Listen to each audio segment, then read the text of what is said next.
አሁን በኢትዮጵያ ኦርቶዶክስ ተዋሕዶ ቤተክርስቲያን ላይ እና ክርስቲያኖች ላይ በመዋቅር ደረጃ የብልጽግና መንግስት ሶስት አጥፊዎችን አስተባብሮ ፍጅት እየፈጸመ ነው። የጽንፈኛ ዋህብያን ተረፈናዚ የኦነግ ወላጆች የሆኑትን ተረፈናዚ የጊምቢ ሆስፒታል ውስጥ ተፈልፍለው ሊቃውንት ተብለው በሚሽነሪ ትምህርት ቤት አድገው ውጭ ሀገር ድረስ ሄደው መጽሐፍት የሚጽፉ የሐሰት ትርክት በማሰራጨት ትውልዱን አእምሮ ባጠቡ ሰዎች የሚካሄድ እንዲሁም ደግሞ በዚሁ በሃይማኖት መልክ የናዚዝምን አይነት ጀርመን ክርስቲያኒቲ እንደሚባለው ኦሮሞማ ከእስልምናም ከክርስትናም ይበልጣል የሚል አዲስ የዘር ጣዖት የሚያስመልኩ የባህል እምነትን ወደ ከሃይማኖቶች ሁሉ በላይ የማድረግ ፍላጎት ያላቸውና ኦርቶዶክስን በአማራ ሃይማኖትነት የፈረጁ ጽንፈኞች እንዲሁም የብልጽግና የሚመጣው ከኦርቶዶክስ ነፃ ስንወጣ ነው 2000 ዓመት በዚህ ላይ ኖራ ድህነትን አልመታችም ብሎ በአብይ አህመድ ስሌት የተመሰረተው ኦርቶዶክስን ያገለለው የኢትዮጵያ መንግስታዊ መዋቅር በሰሜንም በመሃልም በደቡብም ፍጅት እየፈጸመ ነው እና የአርሲ እልቂት ዝም ብሎ ነጠላና አጋጣሚ እንዳልሆነ አንስተን ተወያይተናል። እኔ እንደ መፍትሄ የሰጠሁት ምንድነው? አንደኛ ሰባኪዎችን፣ ጳጳሳትን፣ ካህናትን በተለይ ውጭ የሚኖሩትን እና ሀገር ውስጥም የሚኖሩትን ፊት ለፊት ወጥተው ገዳያችን ማን እንደሆነ ማድበስበሱን አቁሞ እንዲናገሩ ማስገደድ መንግስትነት ኃላፊነቱ የዜጎችን ህይወት መጠበቅ እንጂ ድልድይ ሰራው፣ ረጅም ህንፃ ሰራው፣ መናፈሻ አቆምኩ፣ ግድቡን ውሃ ሞላው፣ ሳተላይት አመጠኩ እያለ የሰው ደም የሚያፈስ መሆን የለበት። መጀመሪያ ቁጥር አንድ ሰው ነው። ሁለተኛ ለዓለም አካላት ሁሉ መናገር፣ ለሰብአዊ መብትም ለአብያተ ክርስቲያናትም ሁሉም መናገር። ሶስተኛ እየተፈጁ ያሉ ወገኖቻችንን በምንችለው መንገድ ሁሉ ራሱን መከላከል በሚያስችል አቅም ደረጃ ላይ እንዲገኙ መስራት። አራተኛ በትግል ላይ የሚገኙ ወገኖቻችንን ትግላቸው ዓላማው ለሰው እኩልነት፣ ለሰው ደህንነት፣ ለሰው ፍትህ እና ለእውነት እስከሆነ ድረስ ከዘረኝነት ነፃ እስከሆኑ ድረስ እንድንደግፋቸው እንዲሆኑም ግፊት እንድናደርግባቸው በሽታ እንኳን ቢታይባቸው የዘረኝነት ወይንም የወገንተኝነት ወይንም የአድሏዊነት ወይንም ደም የመቅበር ፍትህን አለመመለስ ምልክት ቢታይባቸው እንኳን እንድንረዳቸው አምና መዋቅር ውስጥ ሆነው ህዝብን ከመጠበቅ ይልቅ አጥፊዎችን የሚደግፉትን ስንሞት ሞታችንን የሚደብቁትን ፕሮፓጋንዳ የሚሰሩትን የአብይ አህመድ መዋቅር ባለስልጣኖች ፎቶ፣ ፊታቸውን፣ ስማቸውን፣ ስራቸውን ዘርዝረን ማህበራዊ ሚዲያ ውስጥ እንድናስቀምጥና ሰብስበን አደራጅተን ለክስም ለመከላከልም እንድንጠቀምባቸው የሚል ነው። ስድስተኛ በቤተ ክርስቲያን ውስጥ ዘረኛ የሆነ ቄስ፣ ዘረኛ ጳጳስ፣ ዘረኛ ሰባኪ፣ ዘረኛ መነኩሴ ተከፋፍለን ተበታትነን እንድንጠፋፋ ስላመቻቹን እነሱን አባቶቻችን አይደላችሁም ብለን ወስነን ከነሱ ጋር ትብብር እንድናቆም። ሰባተኛ ጠላት የምንላቸውን ቅድም የጠቀስኳቸውን እኔ ያልጠቀስኳቸውን የምታውቋቸውን ጠላት የምንላቸውን ስም በማጥፋት ደረጃ ሳይሆን በማስረጃ ዘርዝረን ልጆቻችንም ወገኖቻችንም እንዲያውቋቸው ጠላትን ዘርዝረን ደጋግመን ማን ጠላት እንደሆነ መናገር ከአብይ አህመድ ጀምረን ማለት ነው። ስምንተኛ ዘር ማጥፋት ሙከራ ሊከሰት የሚችለው እንዲጠፋ የተፈረደበት ህዝብ ሳይዘጋጅ ሲቀር ነው። ስለዚህ መዘጋጀት። ሁለተኛ አቅመ ቢስነት ሲታይበት ነው፣ አቅማችንን እንድንሰበስብ። ሶስተኛ ፍርሃት ሲያይ ነው። ውሻም ፈሪ ነው የሚነክሰው፣ ክርስቲያን ፈሪ አይደለም። ስጋን የሚገሉትን አትፍሯቸው። ስጋና ነፍስን አዋህዶ ለዘላለም በሲኦል ሊቀጣ የሚችለውን አምላክ ብቻ ፍሩ የሚለውን አስበን ጀግንነታችን የአባቶቻችንን ጀግንነት መመለስ። አምስተኛ መዋቅር፣ የብልጽግና መዋቅር ውስጥ ኦርቶዶክሳውያን የሌሉበትን መዋቅር በሙሉ አለመታዘዝ።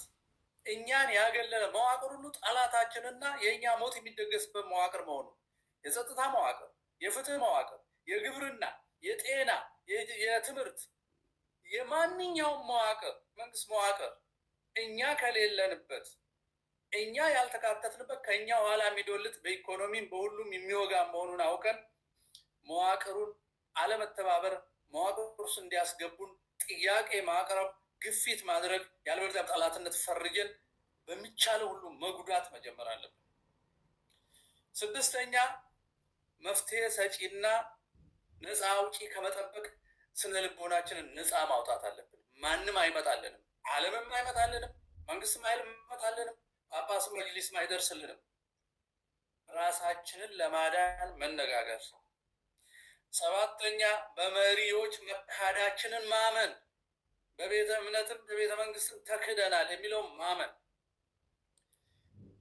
የመጨረሻው እምነት ነው። እሳቱን ሳንገባበት ገብርኤል አይመጣም። 3 ደቂቅ እሳት ውስጥ ከገቡ በኋላ ነው ገብርኤል የመጣው። ቂርቆስና ኢየሉጥም እሳት ውስጥ ከገቡ በኋላ ነው። ስለዚህ ትግሉን በሁሉም ዘርፍ ስንጀምረው እግዚአብሔር ይጨመራል። ቆሞ ምህላ ጸሎት እያሉ ብቻ መልፈስፈስ ይሄ የማደናገር የማፍዘዝ ነውና እየሰራን እንጸልይ ነው።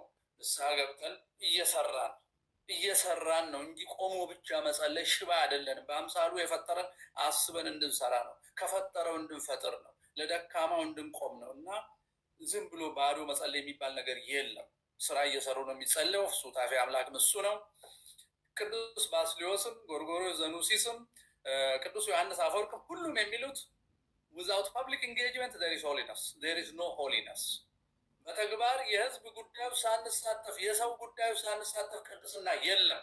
ሐሰት ነው። የሰይጣን ትምህርት ነው። እንዲህ አይነት ሰባኪዎች ጠላቶቻችን ናቸው ብለን መነሳት አለብን ብዬ ነው እኔ መፍትሄ ለመስጠት የሞከርኩት።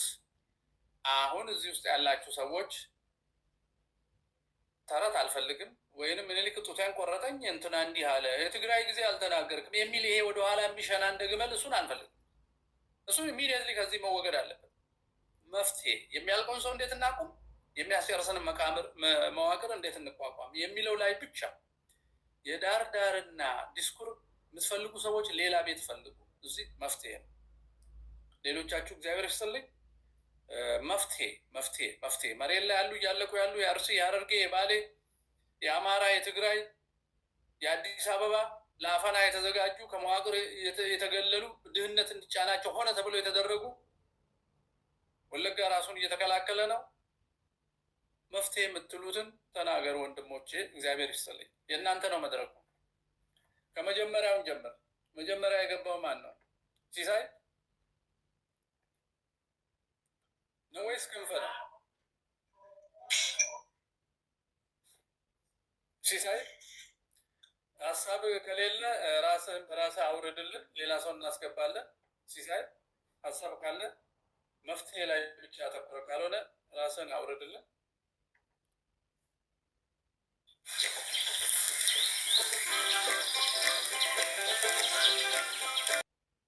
ሲሳይ እሺ፣ ሲሳይ ሀሳብ ስለሌለ አውርጄዋለሁ። ክንፈ መፍትሄ ሀሳብ ላይ ክንፈ። እሺ አባታችን ወይ ሰላም፣ እስከዚህ ሰዓት እንኳን ቆያችሁ። አሜን። እኔ ያው ምለው ሀሳብ በሙሉ እርሷ ስታወጣ ያለው መፍትሄው መጀመሪያ ድምፅ ትንሽ እሺ፣ ቤተ ክህነት ውስጥ የገቡ ሌቦች አሉ።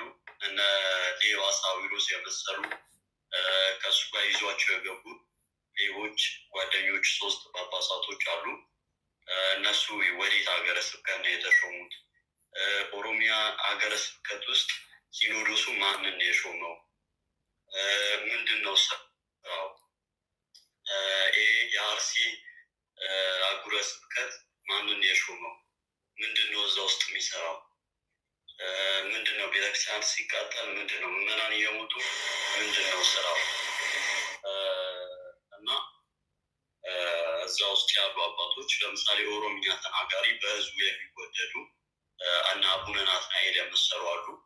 እነሱን መሾም ሲቻል ጸሐፊ ተብሎ የተሾመ የስንዴ ዋሳዊዎች አቡነ አብርሃም የዛኔ አቡነ ጴጥሮስ ሀገር ሲሰደዱ አቡነ ጴጥሮስ ሲኖዶሱ ምን ይሰራ ነበር? ተልኮስ ምን ሆኑ ነው? በህዝብ የተወደዱ በህዝብ የሚፈቀሩ ህዝቡን አንድ ያደረጉ አባቶች አውጥቶ ሲሰዳቸው ሲያባርራቸው ለምንድን ነው የገባቸው?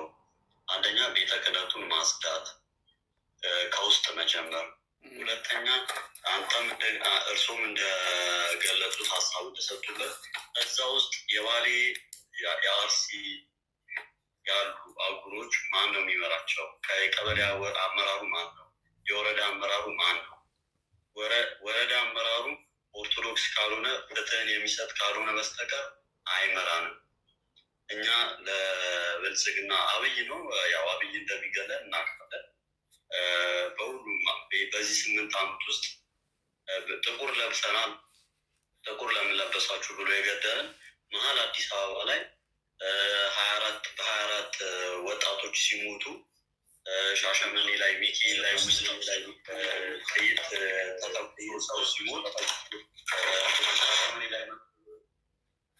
ሻሸመኔ ላይ መጥቶ የገደለን ከዛ ያለ ሌላው ወይ አሸባሪ አይደለም፣ የመንግስት ኃይሎች ናቸው። እና ብቻ ዳርዳሩን ሳይሆን ውስጥ ለውስጥ ከተማ ውስጥ መንግስት ውሃብያ ሆኖ ይሰራል። ጫፍ ያለው ደግሞ ውሃብያዎች ራሳቸው ይሰሩታል። እንግዲህ ያው አጽድተው አንድ ሆነው መሀልን መጥተው ሊያጸዱን ነው ሀሳባቸው። ያ ከመሆኑ በፊት ተመካክረን ኦርቶዶክሳውያን ቆራጥ ሆነን በቆራጥነት ተነስተን አቅም ያነሳቸውን እኛ በሀሳብም በተቻለን በሁሉ ነገር ተረጋግተን አንድ ሆነን ቆመን የሚያስፈልጋቸውም ነገር በምንም በገንዘብ የሌለው በጉልበቱ ጉልበት ያለው መተባበር የሚችለው ሄዱም ጉዞ ቤተክርስቲያን እናስመርቅ ተብሎ ይኬድም ለምን አርሲ አይኬድ? ቤተክርስቲያን ተቃጥሯል። ለምን እዛ አይጎበኝ? ለምን 15ም 20 መኪና ሆኖ ለምን አይጎበኝ? ሲኖዶስ ውስጥ አንደኛ ደግሞ መቅረት ያለበት ነገር ውስጣዊ ስብሰባ ተብሎ ሲኖዶስ ውስጥ መደረግ የለበት። እንደ ህዝብ ነው የታመምነው። እንደ ህዝብ ውስጣችን ቆስሏል፣ እያነባን ያለ ነው እና ህዝቡን ያማከለ ወጣቱን ያማከለ ወጣቱን ምን ይደረግ ይሻላል? የቤተክርስቲያኑ ልጆቹ የቤተክርስቲያኑ የምዕመኑ ሀሳብ ምንድን ነው ብሎ ከእኛም ሀሳብ ወስዶ ሰፊ በሆነ አጀንዳ ተይዞ ሚኬድም ከሆነ እነሱ ሳይሆኑ እነሱ ከፊት መርተውን ወጣቶችን በህብረት ሄዱ ያለውን ነገር ማየት መቃኘት ያስፈልጋል። ምክንያቱም ከዚህ በፊት ንብረት ይዛችሁ አትወጡም ተብለው እናት እያየች ልጇ ተገድሎባት በዶዶላ በበሻሻ አንገታቸው እንደ በግ እየተቀላ ንብረታችሁንም ይዛችሁ አትወጡም፣ የእኛ ባሪያ ናችሁ፣ እዚሁ ሆናችሁ እኛን በእናንተ እየተጠቀምን ትኖራላችሁ፣ ብትሰሩም ደግሞ ለኢስላም ነው እንጂ ለእናንተ አይሆንም ተብለው በእንግዲህ እማኝ የሆነው ራሱ እዛ ሆነው ድረሱልን ብለው የተናገሩ ወላጆች ስላሉ ማለት ነው። እና አሁንስ ያለመሆኑ ያ ነገር አለመቀጠሉ ምን ዋስትና አለ?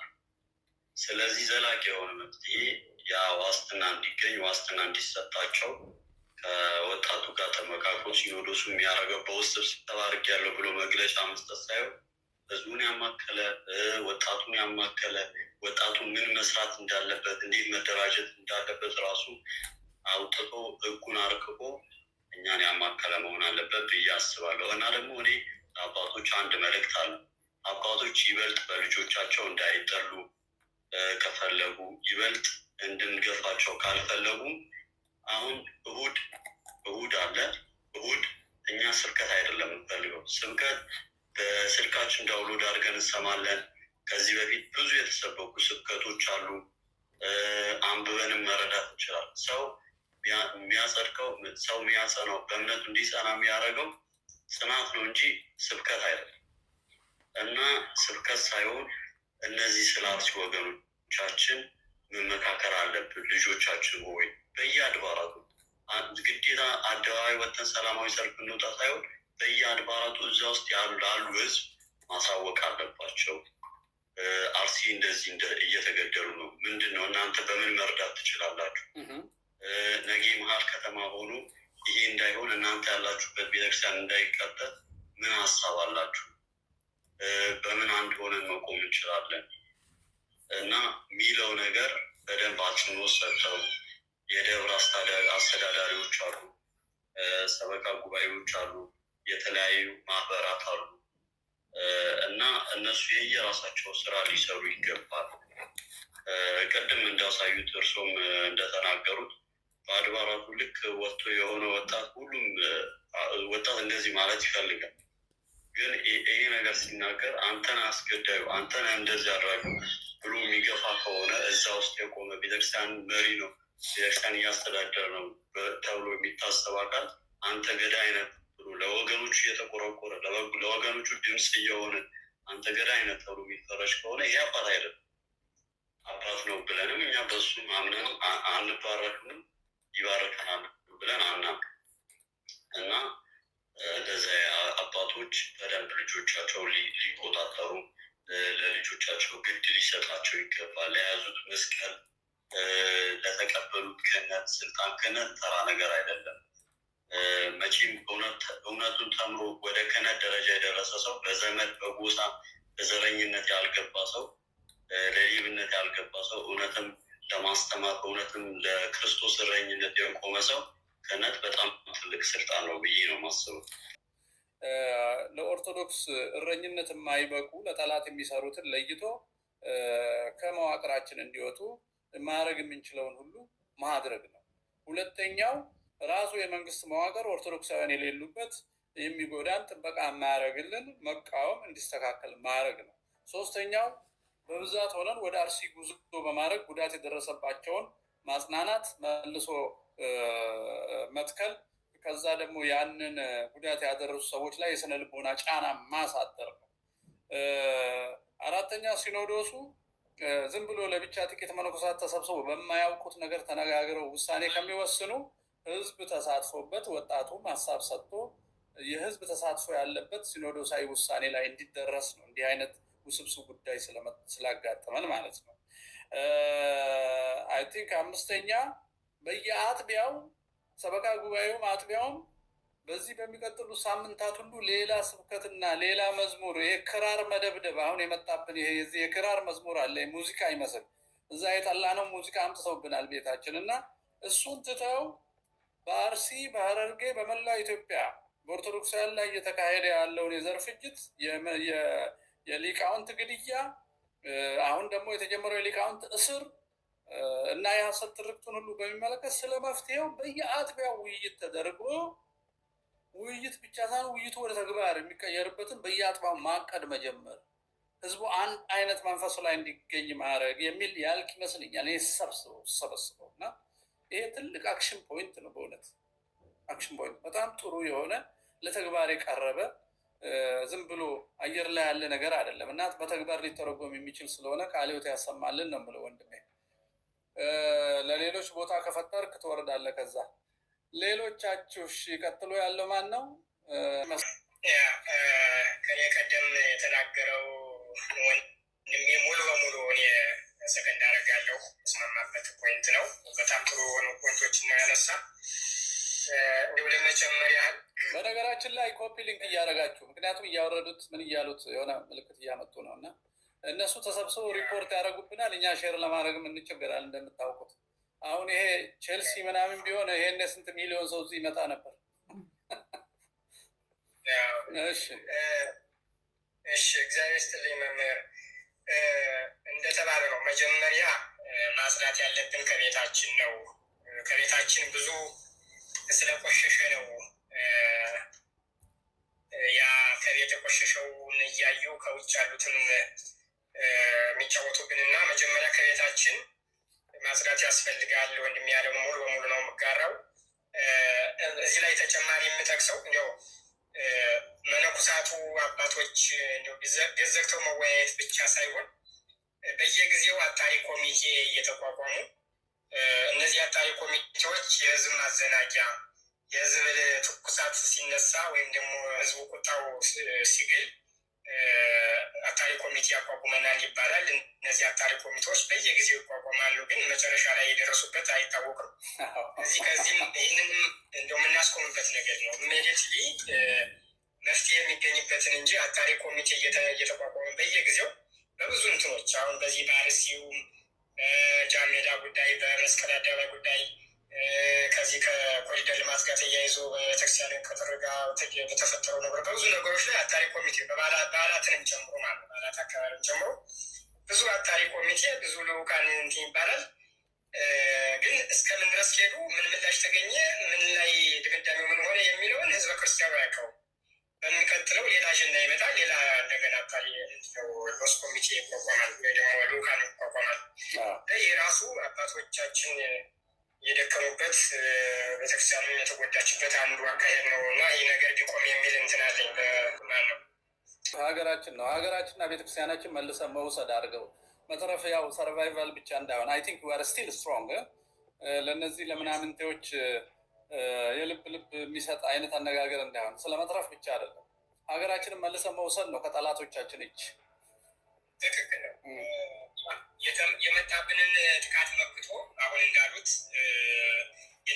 የነበረን ክብር ለመለስ ቤተክርስቲያናችን ልልናዋ ወርዷል። ቅድመ ወንድም የጠቅሶታ በደንብ አድርጎ የቤተክርስቲያን ልልናዋ የወረደው አንደኛ ደም በእጃቸው ያሉ ግለሰቦችን ወደ ፊት በማምጣት እኔ በፊት ጀምሬ ስቆጣ ነበረ። ይሄ ፈይሳ አዱኛ ብሎ ከቤተ ክህነቱ እውቅና ውጭ ታቦት ይዞ ሲመጣ አውግዞ መለየት ሲገባ ምክትል ስራ አስኪያጅ ነበር የሆነው እና ለምን የሚል ጥያቄ ነበር የቆሙት። በኋላ ደግሞ ይባስ ተብሎ በሽምኔ ላይ ነገር እናያለን። ስንቶች ወንድሞቻችን ወገኖቻችን አካል ጉዳት ሆነው የሞቱት መቼም አርፈዋል። እግራቸው ተሰብሯቸው ተከስክሶ አልጋ ቁራኛ ሆነው የተቀመጡ አሉ። የሞቱት ደማቸው እጃቸው ላይ እያለ እነሱን በዘመነኛው አባባል የማመቻመች ነገር ተጠቅመው አምጥተው እዚያ ቦታው ላይ ያስቀምጧቸው። ዛሬ ቤተክርስቲያኗ ልጅና ወርዶ የማንም የታችን ማዝራዊ ያለው ይቅርታ ልቃሉ ሆናለች። ከዚያም አልፎ ኦርቶዶክሳውያን እንደ በረሮ በዚህ በምትን ላይ እንዲጠቀሙት እንደነበረ ውጡት እንደ በረሮ እንዲታዩ ነፍስ እንደ ሰው እንዳይታዩ ሲገደሉ ጀስት ቪዲዮ እየተቀረጸ እየታየ እንደ ፈን እንደማድረግ እነዚያ እንዲታይ ተደርጓል። ያ ማለት ቤታችን ያለው ቆሽን ቤታችን ያለው መድከም የቤተክርስቲያን ተሰሚነቷ ያላት ልዕልናዋ መውደቁ ነው። ስለዚህ ያንን መመለስ መቻል አለብን። ያንን የምንመልሰው ግን ቅድም እንዳልኩት መጀመሪያ ሊገድል የመጣውን መመከስ እንችል ነው። ስለዚህ እሱን ለማድረግ መጀመሪያ ምን ማድረግ አለብን ነው። ቅድም የተነሳ ነገር አለ። ጸሎት አለ፣ ምህላ በየጊዜው ይታወጃል። አዎ ምህላ እንደ አስፈላጊነቱ እግዚአብሔርን እንጠይቃለን። ግን ምህላ በየሳምንቱ አርሶ ወደ ቤት ገብቶ ማልቀስ ደግሞ መፍትሄ አይደለም። እግዚአብሔርን በጸሎት እየጠየቁ እንደ ዳዊት ደግሞ ጠጠር ማንሳት ያስፈልጋል። ዳዊት ታናሽ ብላቴና ነው፣ የመጣበት ጎልያድ ነው ግዙፍ። ግን እሱ ባለው ጉልበት ባለው አቅም ታግሎ እንደማይጥለው ያውቃል። እኔ በእግዚአብሔር ስም እመጣብሃለሁ 5 ጠጠሮችን አነስ ባንዷት አለ። በማልቀስ ወይም በጸሎት ብቻ ይሆን ኖሮ እግዚአብሔር ከመጣብኝ ከጎልያድ መልስልኝ፣ አድነኝ፣ ጎልያድን መልስልኝ ብሎ መቀመጥ መመለስ ሀገርን ከሀገር አልባ አለመሆን ያስፈልጋል ብዬ አምናለሁ። እና ያለ በሰው ኃይል እንደ አስፈላጊነቱ አስፈላጊውን ትጥቅ ታጥቆ መገኘት ያስፈልጋል። ስለዚህ ያንን መመለስ መቻል አለብን። ያንን የምንመልሰው ግን ቅድም እንዳልኩት መጀመሪያ ሊገድል የመጣውን መመከስ እንችል ነው። ስለዚህ እሱን ለማድረግ መጀመሪያ ምን ማድረግ አለብን ነው። ቅድም የተነሳ ነገር አለ። ጸሎት አለ፣ ምህላ በየጊዜው ይታወጃል። አዎ ምህላ እንደ አስፈላጊነቱ እግዚአብሔርን እንጠይቃለን። ግን ምህላ በየሳምንቱ አርሶ ወደ ቤት ገብቶ ማልቀስ ደግሞ መፍትሄ አይደለም።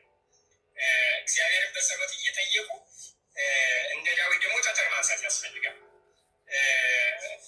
ዳዊት ታናሽ ብላቴና ነው፣ የመጣበት ጎልያድ ነው ግዙፍ። ግን እሱ ባለው ጉልበት ባለው አቅም ታግሎ እንደማይጥለው ያውቃል። እኔ በእግዚአብሔር ስም እመጣብሃለሁ 5 ጠጠሮችን አነስ ባንዷት አለ። በማልቀስ ወይም በጸሎት ብቻ ይሆን ኖሮ እግዚአብሔር ከመጣብኝ ከጎልያድ መልስልኝ፣ አድነኝ፣ ጎልያድን መልስልኝ ብሎ መቀመጥ ይችል ነበር። ያ ብቻውን በቂ እንዳልሆነ ነው የሚያሳይ። ጠጠር ማንሳት እና በእግዚአብሔር ስም ያን ተፈወሩ ራስን ከሞት ማትረፍ፣ ክብርን መመለስ፣ ሀገርን ሀገር አልባ አለመሆን ያስፈልጋል ብዬ አምናለሁ እና ያለ በሰው ኃይል እንደ አስፈላጊነቱ አስፈላጊውን ትጥቅ ታጥቆ መገኘት ያስፈልጋል። አሁን ምንም የሚሸፋፈን ነገር አይደለም፣ የሚሸፋፈን ነገር አይደለም። በሰው ኃይል በትጥቅ ራስን አጠናክሮ እንትን ማለት ነው። ገጀራ ቆንጨራ በጀልባ ሲያስመጡ እንደነበር ነው የሰማነው ቀደም ተብሎ።